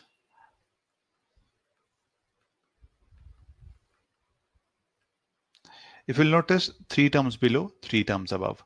So the significance of this information that the number of sticks is odd is basically telling me that I have to ensure that the number of stick length that I have, a number of sticks that I have to the left of 60 and number of sticks that I have to the right of 60, they must all be equal. Is this part clear? If you have any doubts, please ask. Because I want to take this a bit slowly because this is slightly tricky and I don't want to repeat each and every step again. So till this part, if this is properly clear, this should be easy, no doubt at all. Okay, good. So I can see it's clear to everyone. Now, the next thing that you need to think about is if I want to make sure that I have maximum number of sticks. Okay. So what I'll do is I'll make sure that whatever is left. So the length was 495. Okay. From 495, I've already distributed 195. And I've already distributed 75 also. So I'm left with 225. I need to distribute this 225 below and above, ensuring that equal number of terms are below, equal number of terms are above the median 60. If you don't have this point clear, you'll make a mistake. Okay. Now, if I want to maximize it, I need to make sure that I distribute each and every value as less as possible. Here also. Now, what did I tell you about median? I told you that all the terms that are below the median, they are less than or equal to the median, right? So since I want to maximize it, number of sticks, I'll try and make sure that all value that are below 60 are less than 60 so that I can distribute it as much as possible, because I want to distribute 225 to make sure I have maximum number of species. I'm reiterating it again and again because that's important. Now tell me, if I want to keep minimum value in whatever gaps I have, what is the minimum that I can give? What is the minimum value that I should choose? Can anyone tell me? What is the minimum that I can give? I need to ensure that it is less than 60. Okay. And obviously the smallest is 15.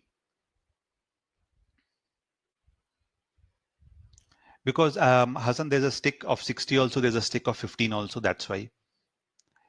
Sunil, you made a mistake. See, the value, very good, everybody. It cannot be 10. Please think about it. The smallest is 15. So whatever you need to keep, so you need to think in this way. The sticks in between has to be greater than equal to 15, the length. or it should be less than equal to 60. And since I want to maximize the number of sticks, I'll try to give it these values as less as possible. So I'll try to fit in as many 15s as possible. I don't know how many, but I'll try to fit in all 15 so that I get more sticks. Okay. Here also, note the length has to be greater than equal to 60, and it has to be less than equal to 195. And I want to maximize my number of sticks. So what is the minimum value that I can give here, these places? What is the minimum that I can put? Can anyone tell me? What is the minimum that I can put? Don't worry, Jeet, I'll make sure that I put it simultaneously. Don't worry about it. I'm just first of all deciding what value should I take? What should be the length of the sticks? 60, right? Because I need to minimize the length so that I have maximum number of sticks. Okay, very good, 60.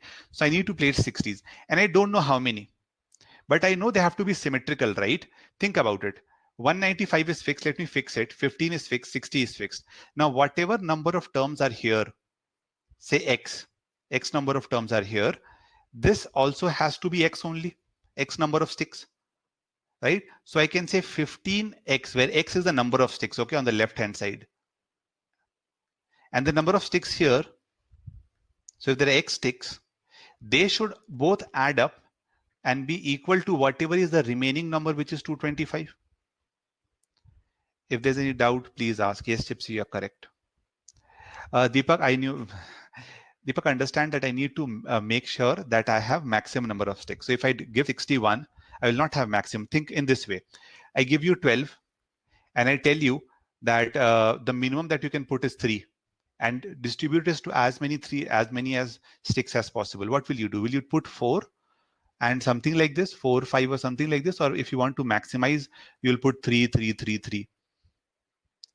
You won't not want to put a 4, right? Because you want to use this and make sure that you get as many as possible. You can get as many as possible if you distribute as less as possible to each term. So I hope that answers your query. Those of you who are saying 61, I hope that answers your query. Okay, so now when we have this, we can say 75x is equal to 225, or x is equal to 225 by 75. Now you can cancel by 15, and then by 5, you'll get 3. So that means if I have to draw this properly, I would say there are 15, 15, 15 here, and there is 60, 60, 60 here. Look at this. If you have any doubts, please ask. Now, as far as the answer is concerned, the answer is very easy. I'm looking for the average length. Total length is 495. How many sticks do I have? 1, 2, 3, 4, 5, 6, 7, 8, 9. Total 9 sticks. So 9 5s are 45, 9 5s are 45. So the answer would be 55, which I'm happy most of you got it, a good number of you got it correct. Okay. But is this part clear?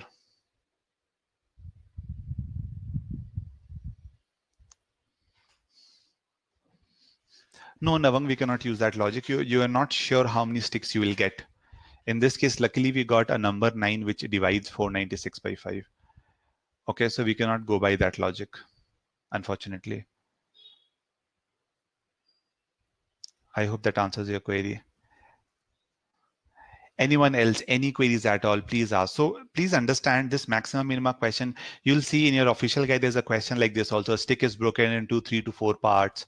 The median would be given, the mean would be given, and they'll ask you to find out the maximum length of the stick, something like this. You should definitely go and practice those questions. The idea behind those questions is this only, that the length that is the values that are present below the mean is greater than equal to the smallest value and less than equal to the median, and all the values that are above the median are greater than equal to the median but less than equal to the highest value.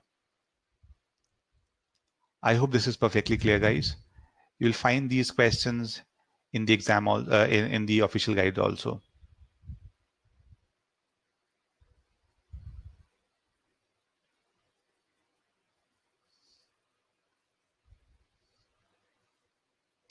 Okay, Navang, what I'm trying to say is that it's quite possible that the number of pieces might turn out to be 11. Just giving a random example. let's say not 11, let's say 13, for example, then 495 by 13 will not be an integer, is what I'm trying to say. You might get a case where the number might not turn out to be an integer. I'm just telling you that's not a right way to do it. Ashwin, this is the shortest way to do it. Okay, if you think there could be a shorter way than this, then there isn't, unfortunately. You need to maximize and minimize it. You need to learn to solve these questions very quickly. So if you are looking for another shortcut, then that basically means you haven't understood this properly. So if there's any doubt, please ask. Okay, any questions at all, but this is the best way to do it. And this is the only way to do it, that you need to be able to understand the difference between the distribution of median and means. Okay, so very quickly, I'll put a yes and no poll. If there's any doubt, please, if this is perfectly clear, please mark yes. If there are any more questions, please feel free to ask. If this is clear, you can mark yes, and I'll move on to the next one. Again, this is a very interesting question and the last for the day, but it is a very good question, guys.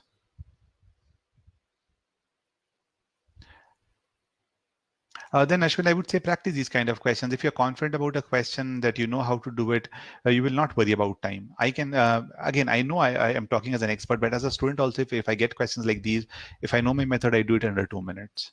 You need to get to, and these are frequently asked questions. Whatever I'm discussing here are frequently asked. I can still see about 10% of you saying no. There's still some doubt. Please ask your questions in the chat box, guys.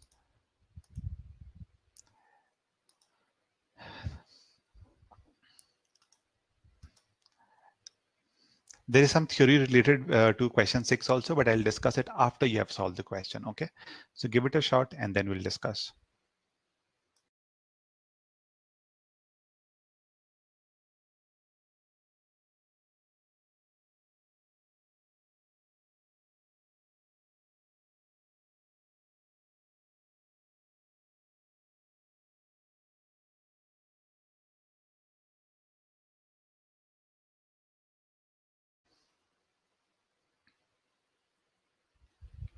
Yes, Rajiv, that's coincidental. You will not always get the same answer.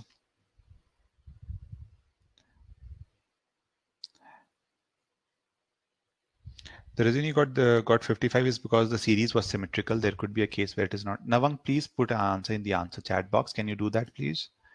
Please don't post it here.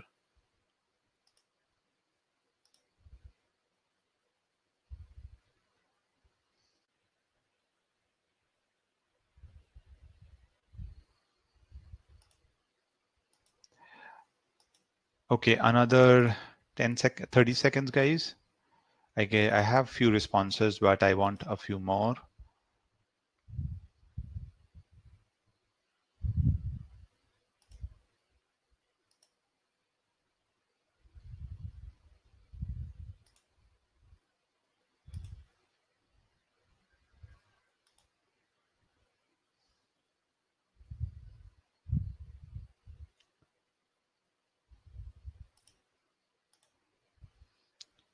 Okay, I'm going to end the poll now.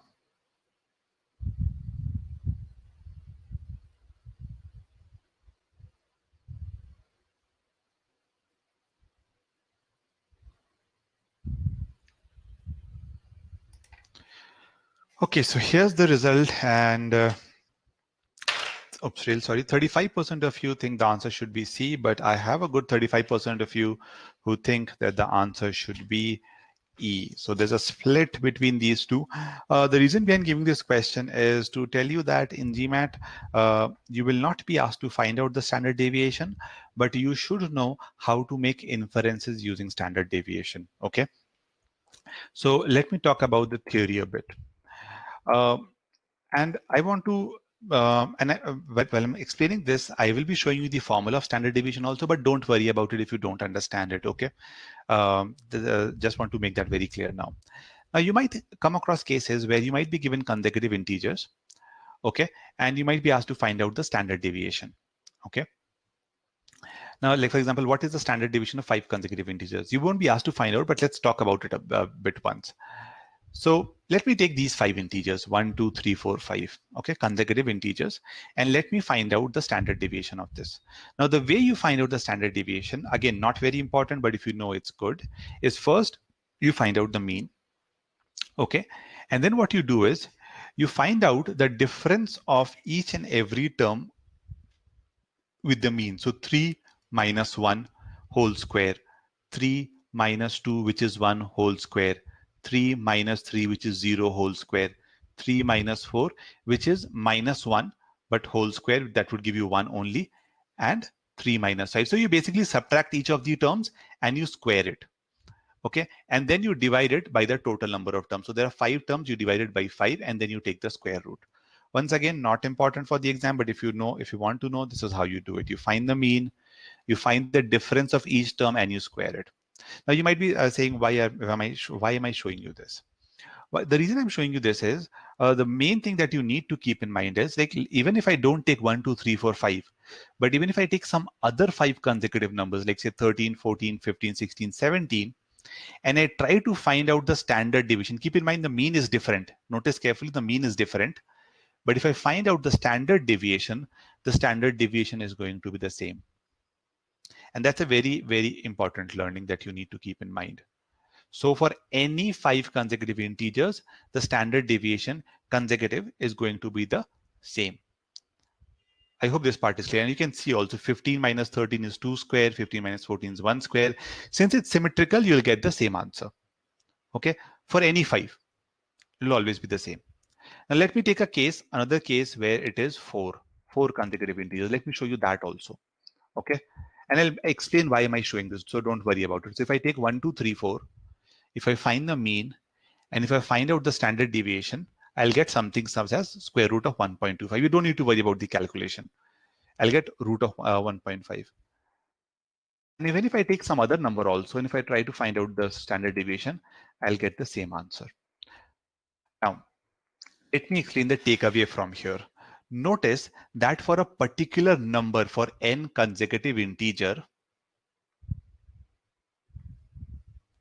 the value of SD is same, constant. It doesn't change. Okay. So for 4, it's always going to be the same. For 5, it is always going to be the same. But there will be a difference between 4 and 5. There will be a difference. So what I mean by that is, if tomorrow, if I go and tell you, hey, the standard deviation of n integers is, say, square root of, say, 20, just giving a random number, okay? This is the standard deviation. You can be sure that you will be able to find square root of 20 for a unique number of integers. What I mean by that is, like, the root 20 will be for some 7 only, for 7 consecutive integers, or 11 consecutive, but it will be only for one set. Like in this case, it is 5. For any 5 consecutive integers, always root 2, right? So if I get a root 20, I'll know it is for, I'll be able to find out the value of n, is what I mean to say, where n is the number of terms. Is this part clear? Yes, no. Let me bring up the yes and no poll very quickly. Is this part clear? So if I give you the standard deviation, you will be able to find out the value of terms, because that is unique for each number of terms. Okay, very good. So I can see it's clear to everyone. That's absolutely good. Now you can extend this knowledge, guys. Okay, you can extend this knowledge for arithmetic progression also, because that also follows a typical pattern, because the difference between any 2 term is always same. So if I give you a question like this, increasing AP, okay, difference is 2, consists of 5 terms. Okay, I'm giving an example also, 2, 4, 6, 8, 10, and it has 5 terms. I can find out the mean, I can find out the standard deviation. It is always going to remain the same, even if I change it. See, I have a different C's, but the common difference is still the same. It's 2 only. I have 5 terms. So in this case, the standard deviation is going to be the same. Okay. So the main learning that you need to keep in mind is that the standard deviation that we are getting, okay, it is not dependent on the values. As long as they are following a constant pattern, it's not dependent on the values. It is depending on the number of terms. How many terms do you have? And it is unique for each number of term. So for 4 terms with common difference 2, you'll have a unique value of SD. For 5 terms, you have a unique value of root 8. Is this part clear? I hope this part is clear. Okay. I'll answer all your queries, guys. Don't worry about it. I'll answer all your queries. But whatever I'm explaining at this point of time, is this part clear or not? How is this related? I'll let you know. Please mark yes if this part is also clear. So in AP also, if I know that say for example, if I tell you the square root of standard deviation is say 40, and I tell you the common difference is 2, you will be able to figure out a unique value of the number of terms, because it is going to be valid for only one of the cases. Okay. Okay. Now, what is the use of this? In this question, as you can see, I have an AP series. Each term is 2 more than the previous term. Okay. So what I'm going to do here is, just one sec, there are some, yeah, okay. Now notice in this, I have terms like this, A plus 2, A plus 4, A plus 6, like this. So this is an arithmetic progression, AP series. What I mean by that is the common difference is always 2. Okay, I don't know the number of terms. That's fine. That's okay. Now, what is given to me is I need to find out the value of A. I need to find out what is the first term. Okay. And what is given to me is that the last term of the sequence is 9. Obviously, I cannot do anything else with the question stem. So I'm going to the first statement. The last term is 19. Now, those of you who don't know how to write the arithmetic progression term, it's written like this, where n is the number of terms, d is the common difference, and t is the nth term, the last term, and a is the first term. So if I know the last term is 19, I can write 19 is equal to a, first term. I don't know the number of terms. I know the common difference is 2. Okay, this is my first equation. But I don't know n. I don't know how many terms are there in n. Since I don't know how many terms are there, I will not be able to figure out the value of a. I cannot find this. And since I cannot find this, statement 1 is not sufficient. So I'll cancel out A and D. My answer cannot be A or D. Is this part clear, guys? Now I know I'm asking at each and every step because I don't want any complication. But if this is clear, please mark yes. Okay, I can see it's perfectly clear to all of you. Okay, good. Now I'll tell you what, so obviously first statement not sufficient. I'll go to the second statement. Now notice the second statement is telling me that the standard deviation of all the terms is 40. Now, as I told you, in GMAT will not ask you to work with it. It will not tell you to find out for which term it is. But what is the inference that I can make here? Can anyone tell me? If I've understood whatever I've discussed so far, can you tell me what is the inference that I can make, or what can I find out from this information? If I know it's an AP series, common difference is 2, standard deviation is 40, what inference can I make?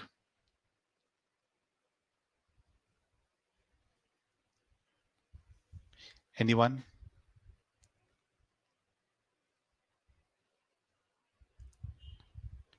Sunil says number of term. You will know, very good, everyone. That's it. So you will be able to figure out the number of terms. So see, you don't need to use standard deviation to find anything. You just need to infer, I can find out the value number of terms. So I can find out value of n. What is the value of n? Not interested. Why? Because this is a data sufficiency question. I don't need the exact value. And believe me, you won't get this question on PS because GMAT will not ask you to find it out. Okay, so you can find out the value of n from this, but you need the value of a. So obviously this statement is also not sufficient. I'm sure you must have understood that this is not sufficient. But now when you combine both of them, from statement 2, I'll know what is the value of n. I can plug it in statement 1 out here, and I can find out the value of the first term. So that is why after combining, I can get my answer. So the correct answer is going to be option C.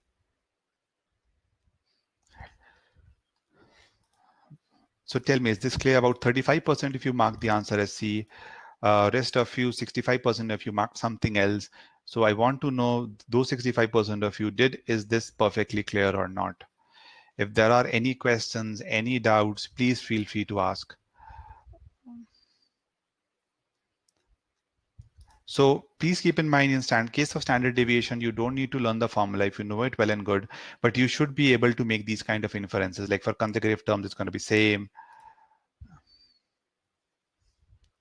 Okay, Ketan is saying if in second option the value would have been, it doesn't matter. See, Ketan, whatever be the value, if it's root 195 or root 1000, it doesn't make any difference. Okay, because you'll still be able to find out a unique value for that particular standard deviation. Okay, so I hope that answers your query, Ketan. It doesn't matter. Whatever is given, obviously you'll need to have this information. It's an AP series.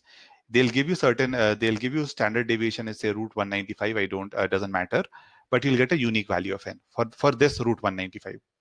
Obviously these two won't be the same. Root 40, the value for n for root 40 and the value of n for root 195 is not the same.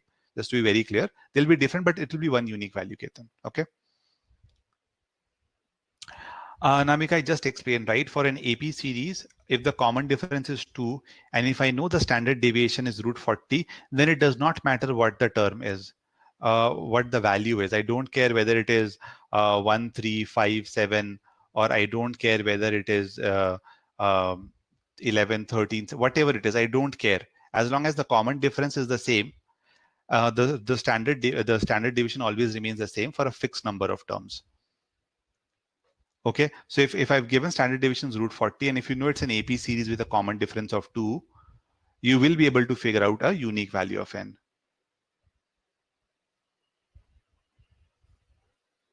Okay, I can see for one more question. We can the number of terms from SD if we know the mean. How can we? Sunny, you're asking the same question which I repeated now. Let me go back to. See, I showed you here, right? I showed you here that notice, if I know it is root 8, if somebody tells me the standard deviation is root 8, just this information is given, nothing else. I'm crossing everything out. If I know standard deviation is root 8, and if I know the common difference is 2, I can figure out the number of terms that I'll have. I don't need to worry about anything else. Think about it in this way. Let's think in this way. A plus 2, A plus 4, A plus 6, A plus 8. Take it in this way. I'm just going to show you very quickly this case so that if there's anyone doubt, notice I'm not taking 2, 4, 6, 8. I'm not taking 3, 5, 9, 11. But for any general also, the mean is going to be in this case A plus 4. I'm writing it directly. The mean is A plus 4. If you are wondering how A plus 4, notice the middle term is always the mean here. And when you find out the standard deviation, okay, you'll notice that you will get 1, 2, 3, 4, 5. Denominator is 5. You'll notice you'll get the same thing. A plus 4 minus 4 is 4 square. A plus 4 minus A plus 2 is 2 square. A plus 4 minus A plus 4 is 0 square. A plus 6 again 2 square and 4 square. So notice the value of A is not affecting my answer. And this is unique for one value. For 5, the value that I get here root is fixed for one of them. So in the previous in this question, if I'm given root 40, okay, if I'm given root 40, I'll know it is for, I will be able to figure out the number of terms. If any of you guys are interested, I'll tell you the number of terms is 11. You can check it out later on if you want to. N is 11. So take 11 terms, common difference 2, you will be able to get the standard deviation as 40, but you don't need to do it. The inference is important. So please let me know if this is clear or not. I showed everything. If this is perfectly clear, then please let me know. I don't see